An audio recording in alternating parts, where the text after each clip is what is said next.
Sup guys, in this video I'm finally going to settle the age-old debate between a few of the guns that were best in slot quite a long time ago. This video won't have much present-day relevancy unless you're a pretty new player, but even then you might have better options already, so it's really just to satisfy my own curiosity. I'm going to be starting with the purple twin 120 versus the gold twin 127 debate. Some of you longtime players may remember this debate from way back in the day, before everyone had the French 138s.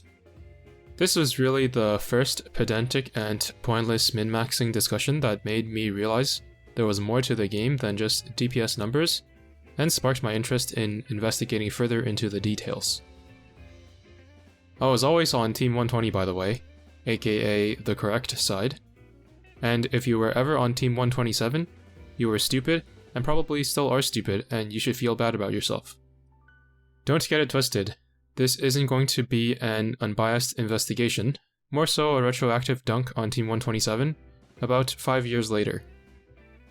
Looking at the points that were brought up back in the day, I honestly don't see how anyone was ever pulling for the 127. The twin 120 won out on every metric, except for having just slightly lowered paper DPS for light and medium, which were obviously irrelevant when you factor in the 5 extra firepower it got. And there was also a pretty large gap on heavy in favor of the twin 127.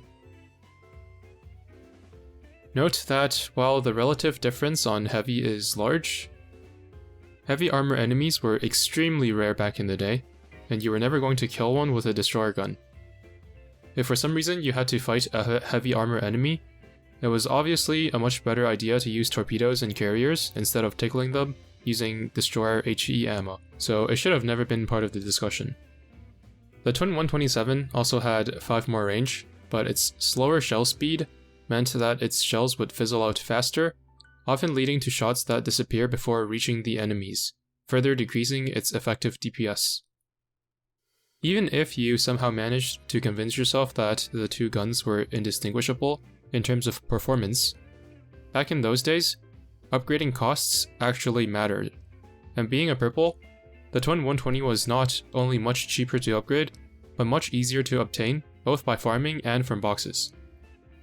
To put the final nail in the coffin, I did some testing using Curlew, who has nothing other than 2 main gun mounts and a weak barrage, along with main fleet ships to help keep her alive while not contributing to her damage in any way. I left fleet tech on, but did not use cats for the sake of replicability. If you want to see the data or methods that I used, I have left links to all of that in the description.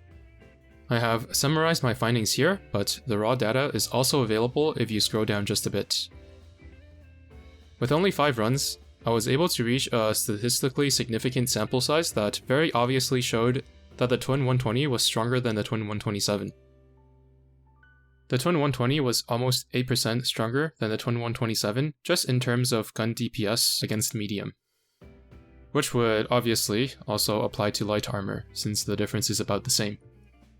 Keep in mind that the extra firepower and lower cooldown of the twin 120 would also result in higher barrage DPS on an actual ship, as well as the fact that without fleet tech and augments back in the day, firepower was even more valuable.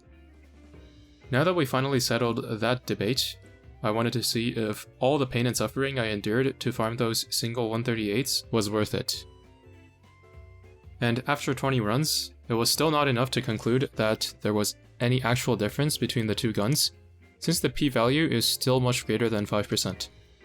The single 138 outperformed the purple twin 120 by a merely 2.38%, while on paper it should be 15% stronger against both light and medium armor. However, you do have to take into account the 10 extra firepower that the 138 provides, but it is by no means as much of an upgrade as its paper DPS would suggest. Looking back at it now, it was probably fine to not have gone out of my way to farm these as I did. Back in those days, we had to farm with manual, and I think I might have even bought oil with gems, all for a less than 5% increase on a single destroyer when you consider that they have torpedoes as well. One last thing I wanted to confirm was whether or not the TBTSK was really better than the triple 155 all along. If you didn't know, while the triple 155 had the highest paper DPS, it was never recommended for any ship aside from Belfast because of its terrible pattern that ensured you would never reach its paper DPS. On the other hand, the TBTSK's pattern pretty much made it so that I could not miss. Aside from their performance, the difference in rarity again meant that the TBTSK was much easier to obtain and upgrade. There wasn't really much of a debate between these two guns, as the TBTSK was the consensus better choice, except for the occasional person who wanted to be special by being contrarian. As far as I'm aware of, the two guns were never directly tested, as stronger guns had already come out by the time people started caring about such things. Looking at the results after 15 runs each, we can see that the TBTSK is clearly more consistent and dealt more damage, although they were close enough that the p-value was still relatively high. Taking the relative damage of the triple 155, I divided it by the relative paper DPS to get its relative hit rate.